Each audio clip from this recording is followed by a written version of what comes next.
I went looking for the perfect video about setting up your RC speedrun shocks. I couldn't find it anywhere, so here it is. By the end of this video, you'll learn how to set the ride height properly, no droop screws here.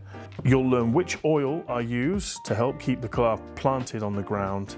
And as a bonus, you're going to learn how to increase the stiffness of the springs without replacing them. And all it's going to cost you is a washer and a cheap spring you've probably already got in your toolbox. So let's get into it. I've already done the back, so I'm just going to jump straight into the front now and just take these shocks off. Shocks off, we're going to tear them apart, and then we're going to talk about ride height. So first things first, we'll just pull off the clips, take off the springs, pull off the retaining clip thing, take off the springs, stick all that to one side, and then we're going to pull off the end eyes.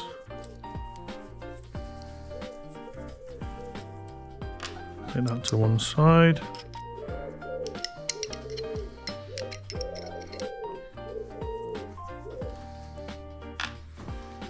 Okay, so now we have the shocks. We're going to dump out the old oil.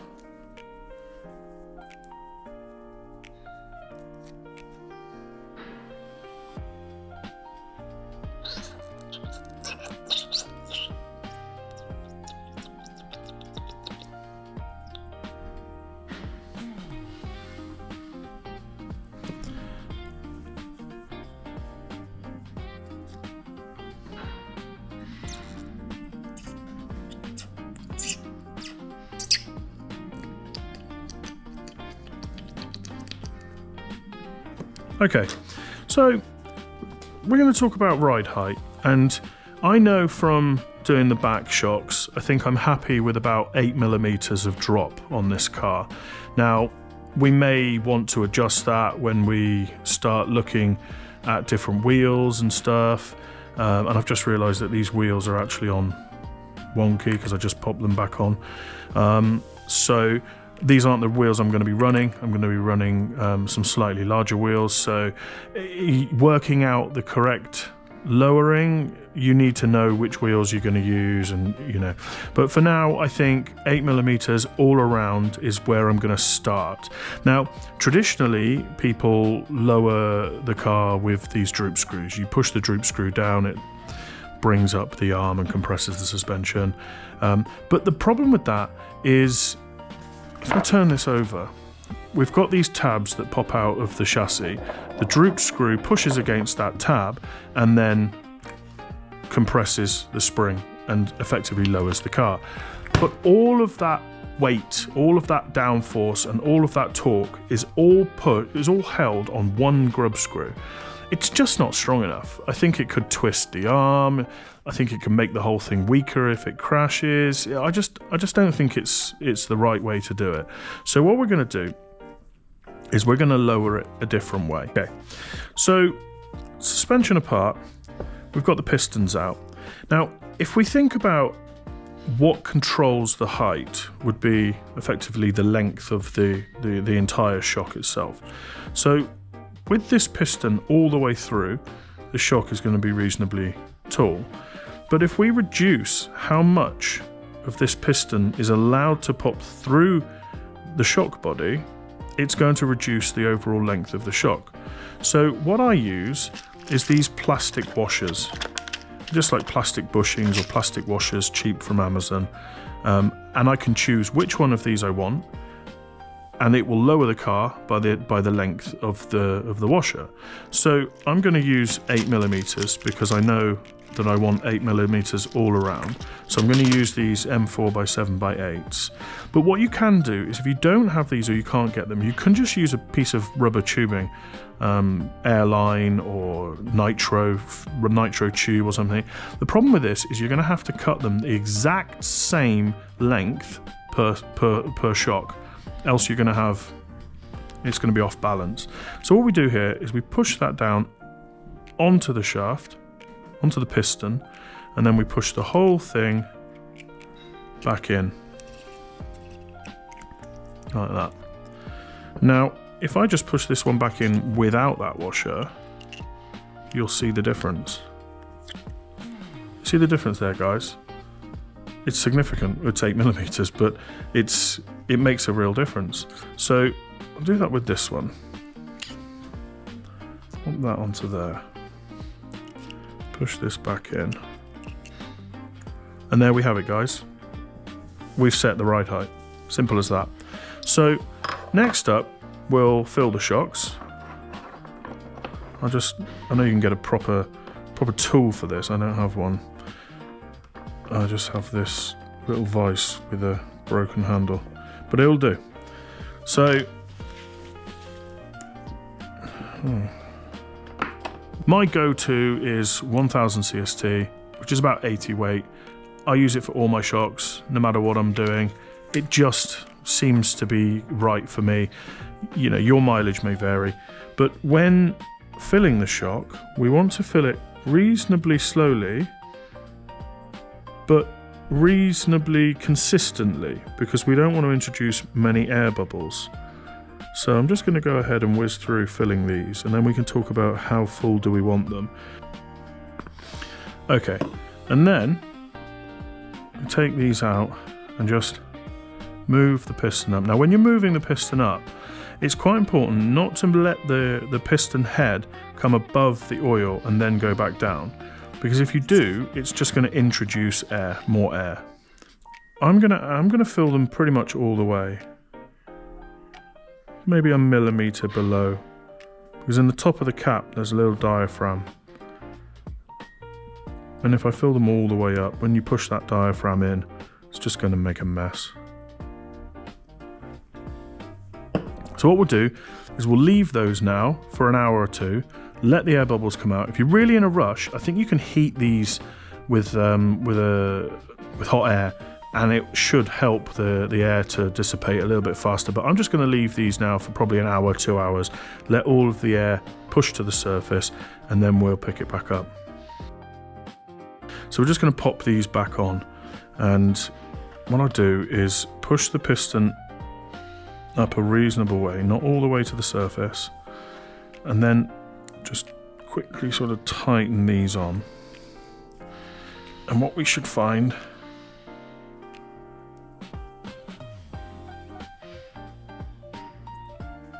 and then once we've got those on,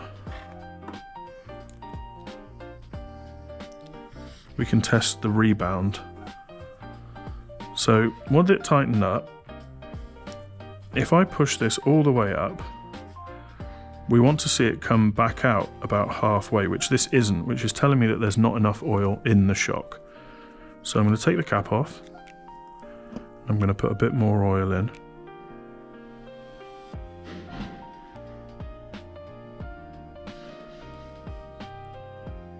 Okay, pop that cap on now.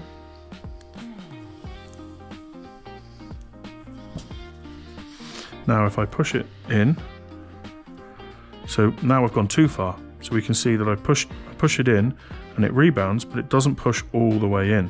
Now that's fine.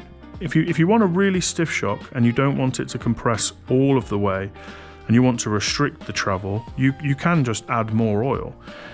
This is probably a little too much for me, so I'm just going to take a tiny bit out of there. Not too much. That should be fine.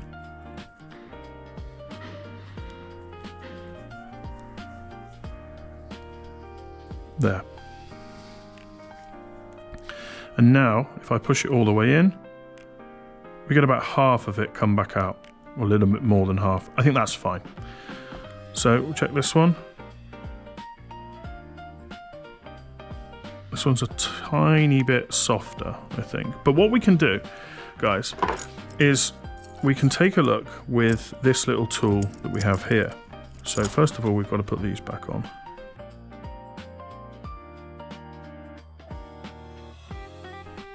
And we are going to have to take them off again in a moment, because we do have a little trick to help you stiffen the spring of the suspension without changing the spring itself. But what we'll do is just pop this on there. Now I'm just going to use any old screws that fit in this. just tighten them up by hand, doesn't really matter.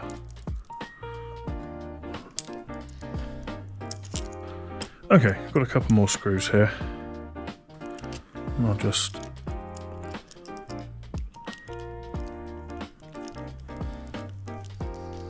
again, it doesn't have to be perfect.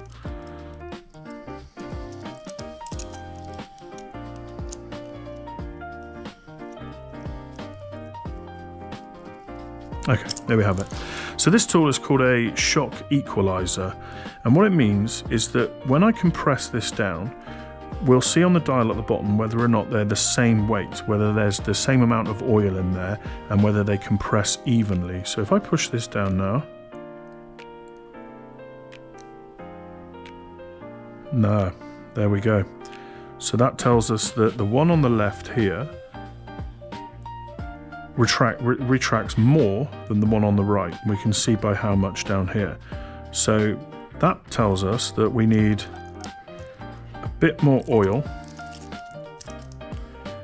in this shock here. And what I'll do is, rather than take the whole thing off, I'll just pop that out there, come back here with a little bit of oil,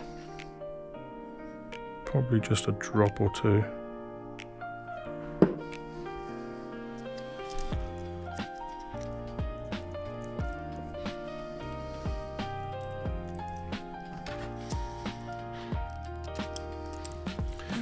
Let's screw it back in.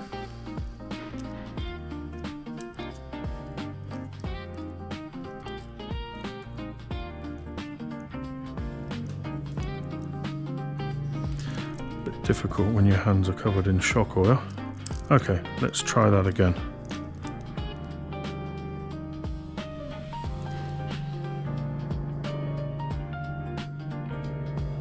Still not quite right, so now we've got a little bit too much oil in this right shock there. So we can see that as well. When I push down, it's harder to compress this shock than the one on the left. So I put 2 drops in, it was probably just 1 drop it was needed. So let's take this off again. It's can be a bit tedious, but it's worth getting this right, guys. You think every time we crash these cars it costs money, so it's worth putting a bit of extra effort, if we can, into getting the suspension set up correctly.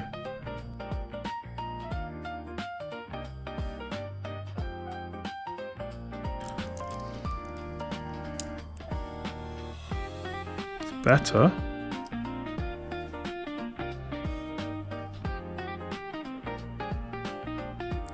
Still a little too much oil in this one.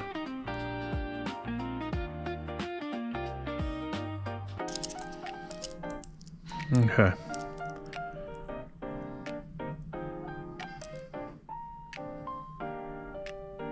I think I've taken a bit too much out of this one. So now we need just a tiniest little bit in here.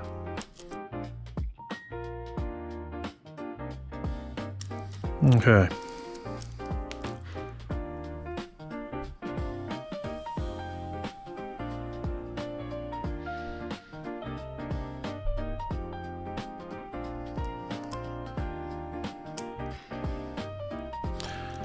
So it's better. It's definitely a lot better. If we look at the number down here, so I push down, it is off. It is still off a little bit. Still.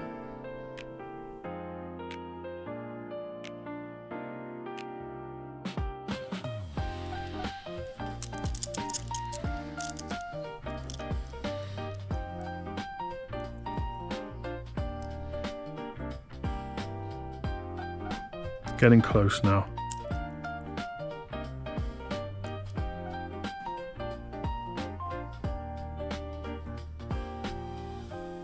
I'd say that's pretty good. It's not perfect, but it's close enough. And you can spend as much or as little time as you want on that, guys, to get it absolutely perfect.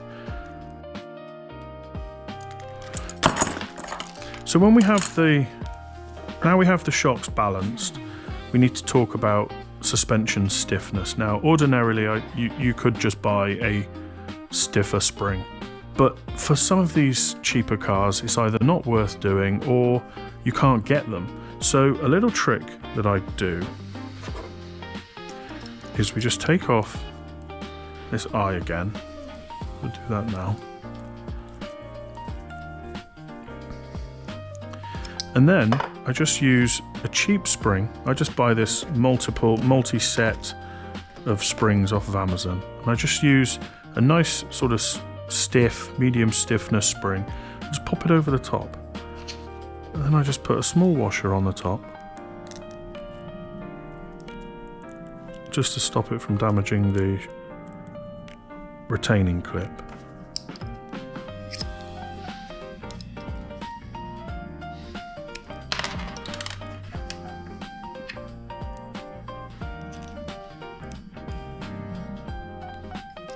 This is super cheap, guys.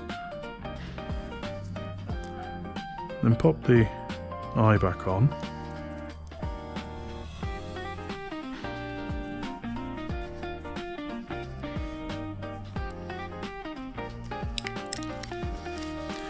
Then we just put the original spring straight over the top, pop the clip on, and there we have it, guys. A much stiffer spring. I'll just quickly do that with the other one.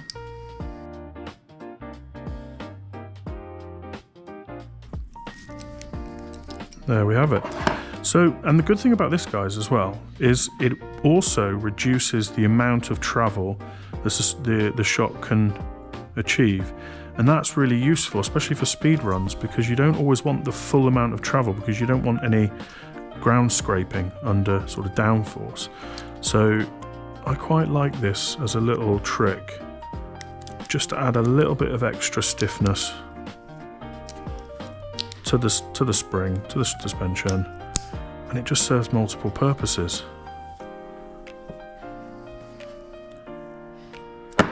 So then, once you've done that, you can pop them back on the equalizer and just double check that the spring tensions are all the same, but I won't do that for this video.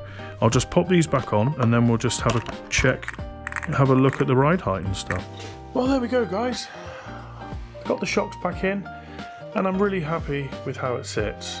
Suspension's nice and stiff, travel looks good. As I said, I am going to change the wheels, so I haven't addressed the camber, but we can come to that in another video. So, as promised, by the end of the video, you've learned how to set up your RC car shocks for speed runs. We've learned about stiffening the springs without putting your hand in your pocket. We've learned how to change the oil, and we've learned, importantly, how to set the ride height without touching the grub screws. All in all, I think it's been a success. Stay tuned, guys, and please do subscribe if you're enjoying this content, because coming up next we're going to run this car with the Surpass Hobby motor, see if we can get more than 62 with better handling. We'll change the tyres, and once we know it's planted and it's not going anywhere, then the fun stuff. We'll fit the Ghost RC speed drag motor and the Cobra 8 Ace ESC. And then, of course, coming up soon, we're going to finally see the stretched carbon chassis in action. Thanks for watching, guys.